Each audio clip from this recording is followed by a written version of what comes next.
Hoje eu vou falar sobre os 5 motivos que mais me fazem querer ir embora do Brasil. E o quinto motivo é o que realmente, para mim, é o estopim de tudo. Bom, nos vídeos anteriores eu falei sobre a falta de perspectiva econômica para o Brasil, falta de perspectiva do Brasil se desenvolver, se tornar um país realmente respeitável no mundo.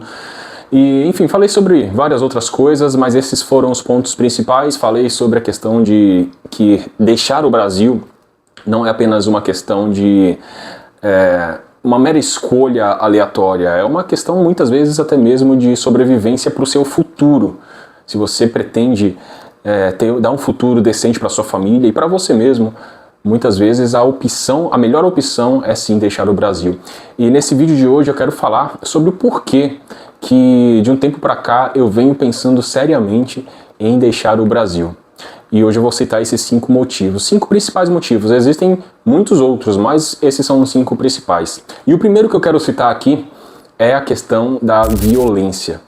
Todo mundo sabe que o Brasil não é um país de paz, né? O Brasil, ele quer vender essa imagem de que ele é um país pacífico. Ele é pacífico porque ele não se envolve em guerras com outros países. Mas nós que moramos aqui, que vivemos aqui no Brasil, sabemos que o Brasil vive sim uma guerra civil, principalmente em alguns estados, em algumas cidades, como São Paulo, onde o partido, o primeiro comando, né, domina não apenas a cidade de São Paulo, mas o estado de São Paulo. E eu moro numa cidade onde eu vejo de perto a atuação desse grupo terror, né? É terror, porque não é apenas um grupo criminoso, né? É um grupo que os Estados Unidos já classificaram da forma correta o que esse grupo representa. E, enfim, São Paulo tem o Rio de Janeiro, que recentemente a gente viu a operação lá da polícia nos morros, né, que o STF um tempo atrás proibiu a polícia de subir o morro, enfim, não quero entrar nesse detalhe aqui, mas a questão da violência, né, quando a gente olha para os dados do norte e nordeste do país, né, que os dados são elevadíssimos comparados a países de primeiro mundo, assim, chega a ser aterrorizante mesmo, né? Parece que o Brasil realmente está em estado de guerra. Quando a gente olha para os números de mortes lá do Afeganistão, do Iraque, né? Países com uma situação política e econômica deplorável, conseguem ainda ser piores do que o Brasil, mas na questão de conflitos armados, né, eles têm essa questão há muito tempo, e o Brasil tem números muito próximos daquilo, sendo que nós não estamos em guerra propriamente dito, mas nós estamos sim vivendo uma guerra civil, não apenas nesse sentido, mas, por exemplo, eu estou gravando esse vídeo, hoje é dia 3 de janeiro de 2026, é alta temporada, né, alta temporada de verão aqui no Brasil. Eu moro numa cidade litorânea e eu não me sinto seguro em passear na minha própria cidade, ainda mais nessa época, porque a gente vê os trombadinhas, né, a molecadinha vai assaltar na rua, vai para furtar celular, vai para furtar, roubar correntinha, furtar correntinha, enfim, roubar moto, roubar bicicleta, roubar carros. Ou seja, no Brasil você não vive em segurança. Quem vive em segurança no Brasil é quem vive isolado nos melhores condomínios, né, condomínios privados, particulares, que aí você tem segurança 24 horas, tem ronda, escolta armada, enfim, tem toda uma questão de vigilância, mas também precisou sair do condomínio, a pessoa sai com carro blindado, sai com 2 ou 3 seguranças, já sai olhando para os lados, se para no semáforo, já fica naquele momento de tensão. E isso é paz? Isso é coisa de um país que vive em paz? As autoridades aí sempre dizem, os números mostram que estamos evoluindo na questão da segurança. Evoluindo para onde? Evoluindo para pior, porque quanto mais passa o tempo, mais nós vemos a criminalidade crescer no Brasil.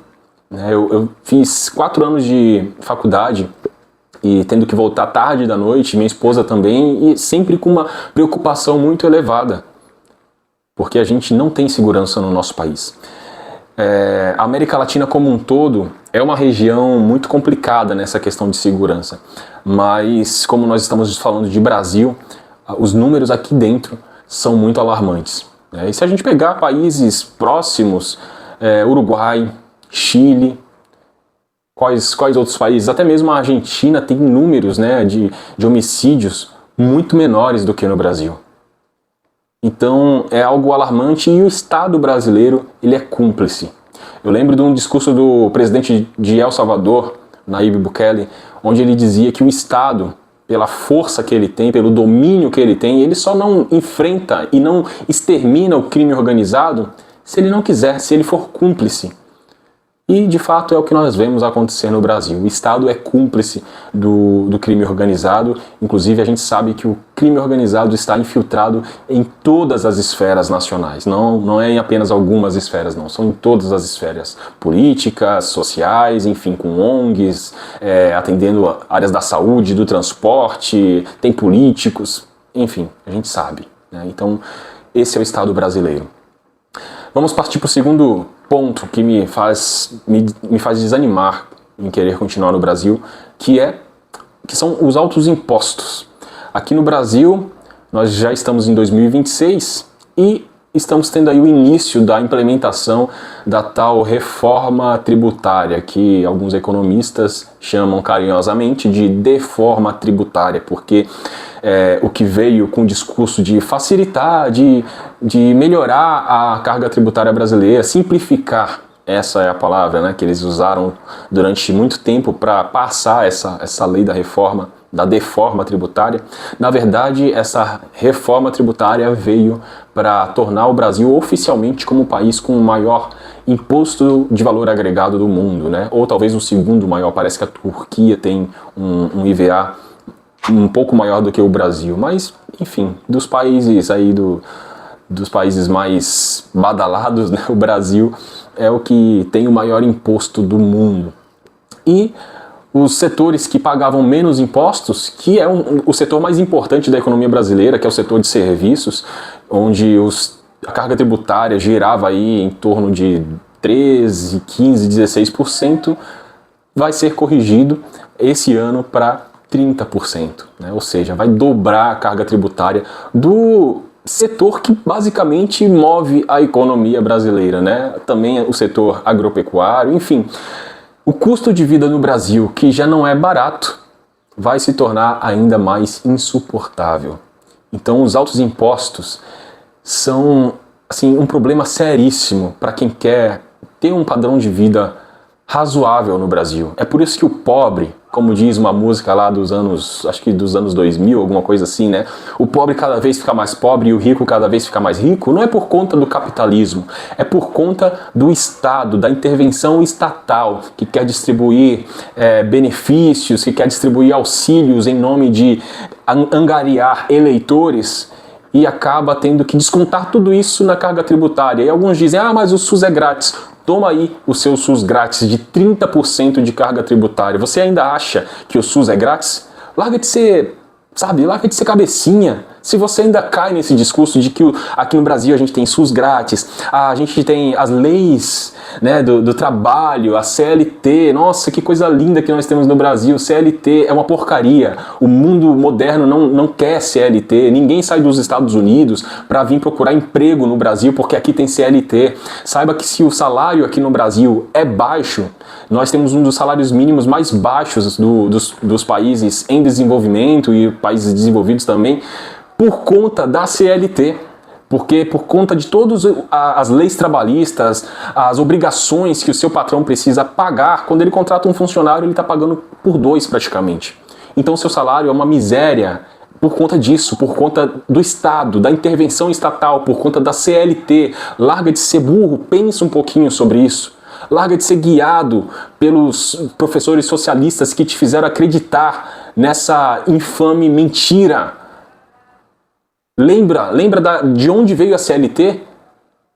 Faz uma pesquisa que aí você vai me responder se isso é algo bom ou não. Pesquisa sobre a origem da CLT. Quando Getúlio Vargas instaurou a CLT aqui no Brasil, quem foi o ditador que ele foi procurar para se aconselhar sobre o tema? Pesquisa e me responde depois. Então, essa questão dos altos impostos no Brasil, para mim, é um dos grandes problemas. Não apenas a questão dos altos impostos, mas principalmente o retorno que nós temos desses impostos. Tem um ranking aí, depois eu vou até procurar ver se eu consigo colocar na edição aí, que mostra que o Brasil, acho que é o país que pior retribui aquilo que ele arrecada de impostos, ou seja, aquilo que ele é o país que pior distribui para a sociedade em benefício, torna os impostos em benefícios. Ou seja, o Estado arrecada, mas ele não mostra para que ele arrecada, mas a gente sabe para que o Estado brasileiro arrecada. Para encher o bolso dos políticos corruptos de Brasília que estão no poder há 20, 30, 40 anos. E eu não estou falando só de político do lado A, do lado B, não. Todos os políticos. Tem uma classe muito pequena ali que realmente fazem um bom trabalho, mas a grande maioria dos políticos brasileiros são apenas sanguessugas. Vide o Senado brasileiro, que está na mão do judiciário, por quê?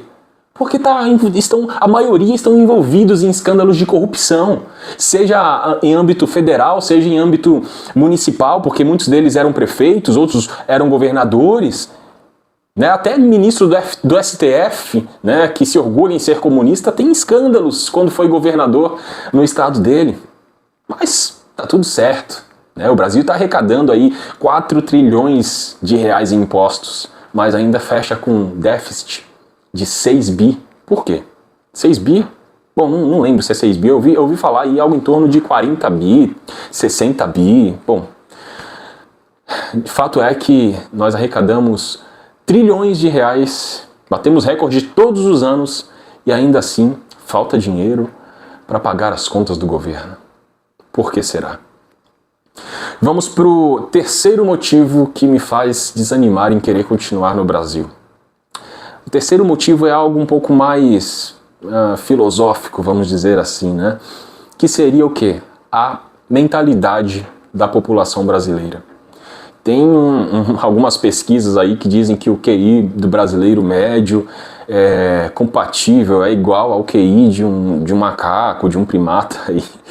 Eu não sei se isso é verdade ou não, mas pelo que eu vejo no dia a dia, quando eu tento conversar sobre política com algumas pessoas, com alguns vizinhos até mesmo, eu percebo que talvez essa pesquisa não seja tão mentira assim.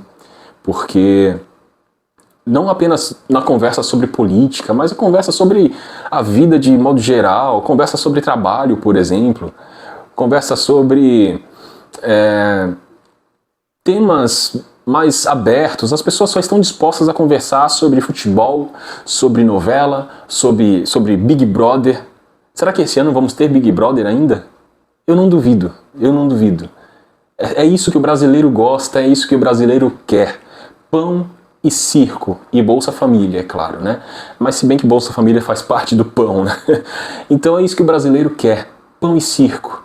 Continuar nesse mundo de ser sustentado pelo Estado, e é o que importa. Aliás, hoje eu vi um vídeo, se eu encontrar eu vou até baixar e colocar nessa edição, onde tinham várias mulheres falando por que elas preferiam ser beneficiárias do Bolsa Família do que serem trabalhadoras registradas.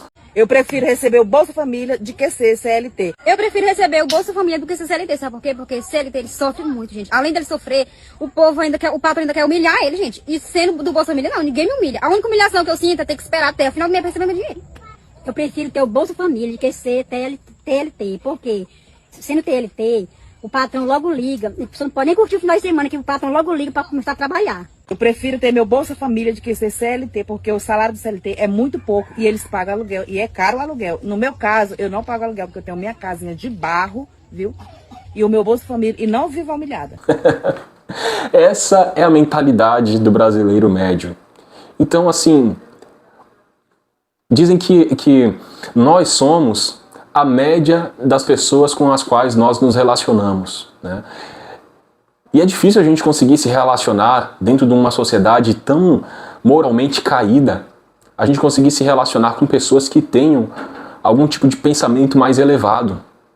Eu não estou aqui dizendo que eu sou um grande filósofo, um grande pensador, muito pelo contrário, eu me acho um Zé Ninguém.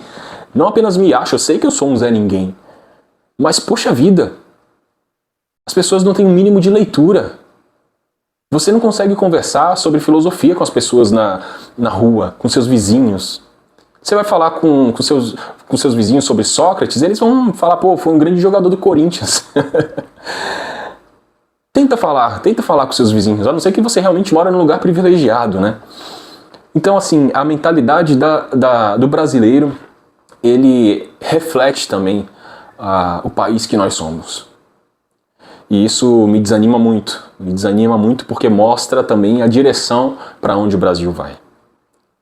E, bom, não vou me aprofundar tanto nesse aspecto, vou logo para o quinto e último motivo que, de fato, me desanima ainda mais em querer continuar morando no Brasil, que inclusive está ligado com o tópico anterior, a falta de caráter do brasileiro médio. Falta de caráter, Eliseu. Caramba, agora você pegou pesado, você está dizendo que o brasileiro não tem caráter? Olha, não todos, tá? Não todos, mas infelizmente, eu ouso dizer que a maioria dos brasileiros tem um caráter, digamos que duvidoso. Age com bondade na frente dos outros, mas se ele puder, ele te passa para trás. E isso não é coisa que eu ouvi falar, coisa que eu vejo na TV, não. Isso é coisa que eu vejo no dia a dia. As pessoas não estão felizes, não ficam felizes quando você alcança sucesso. Porque se você é bem sucedido e ele não, ele vai fazer de tudo para te derrubar. Ah, pode ter certeza, ele vai fazer de tudo para queimar você, para derrubar você e para sujar você o quanto ele puder. Essa é a atitude do brasileiro médio. Falta de caráter não impacta apenas na vida social das pessoas, no relacionamento das pessoas. Como diz o Lawrence Reed, que é um autor que inclusive eu estou lendo bastante, tá aqui, ó. Esse livro aqui, ó, do Lawrence W. Reed. Como se preparar para uma economia liberal. Aqui o Lawrence ele fala exatamente sobre isso, sobre caráter. Uma sociedade que não tem caráter, ela não evolui, não apenas em questão de pensamento, em questão de educação, mas como um todo.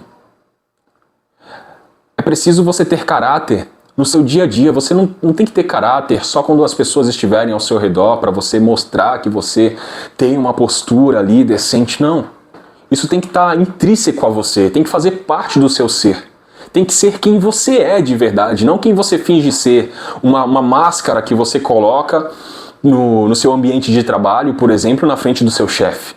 E aí quando o seu chefe vai embora, você começa a fazer as coisas de qualquer jeito, começa a enrolar, começa a ganhar tempo, né, fazer hora, começa a ir toda hora no banheiro, começa a sair toda hora para beber água, enfim. Não. Se você tem caráter, você vai agir como alguém que tem caráter em todo o tempo, porque isso está ligado a você, faz parte de você, é você. Agora, quando você não tem caráter, quando a sua esposa não está por perto, você olha mulheres alheias, quando seu marido não está por perto, você olha homens alheios, quando seu chefe não está por perto, você enrola no trabalho, você faz corpo mole para ganhar hora extra às vezes, você faz as coisas de qualquer jeito, você vota num político apenas para o seu bel prazer, para o seu próprio benefício. Ah, eu vou votar naquele fulano, porque se ele ganhar, ele disse que vai colocar meu filho para trabalhar em tal empresa na cidade. Ou vai conseguir uma vaga para mim, numa creche, até mesmo num hospital, alguma coisa assim.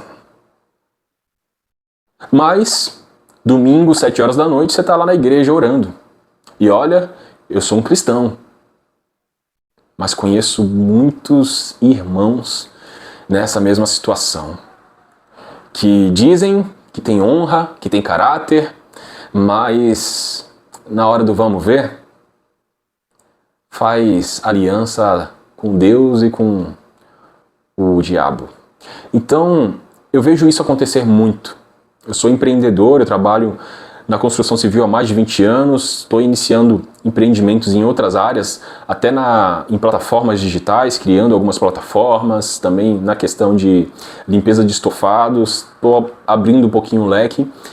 E em todos esses segmentos eu vejo a falta de caráter que os brasileiros têm. Claro, volto a dizer aqui, não todos, mas infelizmente, eu queria dizer que é a minoria que tem falta de caráter, mas, cara, parece que cada vez mais os mau caráteres estão tomando conta do Brasil. E esse é o vídeo de hoje.